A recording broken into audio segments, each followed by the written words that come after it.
Hi everybody, this is Simon Ward of the triathloncoach.com. Welcome back to another of our little video clips which are designed to give you some instant fixes to your triathlon performances. So today we're going to look at transition techniques again. You might remember a couple of weeks ago I posted a little video showing shoes fixed to the bike using elastic bands. Now this one works in conjunction with that.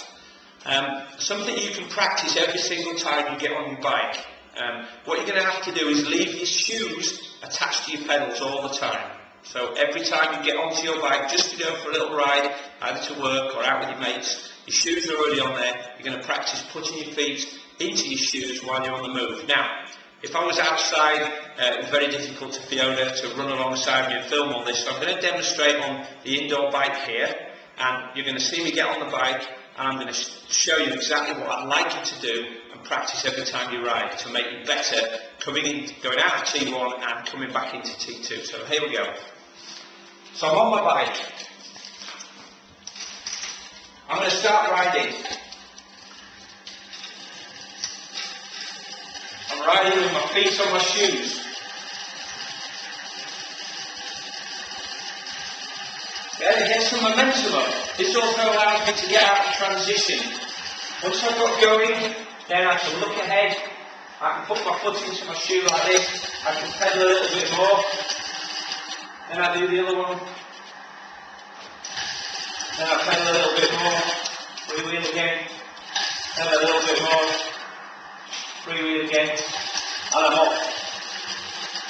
Okay, so the most important thing is not to try to do this immediately you leave transition. The video that you just watched with all of those girls at London falling over each other happened because they were looking down at the floor, they didn't have much momentum, and they were trying to get their feet into the shoes, and they weren't looking where they were going, and they were bumping into the barriers and into the other cyclists.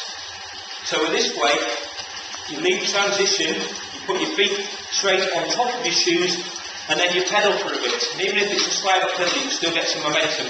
Then, rather than trying to do it all in one go, you do it in 3 or 4 little bits. Foot in shoe, pedal a bit, tighten it up, pedal a bit, then do the other one. Okay? So that's what you do at the beginning of every ride. It takes a couple of minutes to practice. Now what we're going to do at the end of the ride is we're going to practice the thing we do to dismount. So obviously you want to leave your shoes on the pedals, and you want to jump off with bare feet and run into transition. This is exactly what the top pros do. So, back down to the feet. You're about 200 yards now from the mountain line. You start to freewheel. Keep hold of the shoe. You're looking forwards all the time. Keep the front end there and pedal a little bit more. Onto the other foot. Keep hold of the front end of the shoe, foot on top. Pedal a little bit more. Okay, you come into transition. You want to put your hands on the handlebars, just here, right where the brakes are. Okay, you put all your weight on there, you swing your leg over. Your right leg comes in front. You come up to the mountain line, you stop the bike, you jump off. And that's all there is to it, in the words of some famous presenter. Okay, now, obviously, the first few times you do this, you're going to be a little bit wobbly. But if you ride your bike 3 times a week and you practice it every time you ride, then within a very short space of time, I can guarantee you're going to become proficient at this. It is by far the fastest way in and out of transition. And if it wasn't the fastest way, then the pros would be doing something else, and they're not. They use this exact same method. So, how you do it in a race, you fix your shoes using the elastic band method I showed you in a previous blog. You practice every time, you come out of transition, you maybe run a little bit further to get out of the way of all the other people who perhaps aren't quite as good.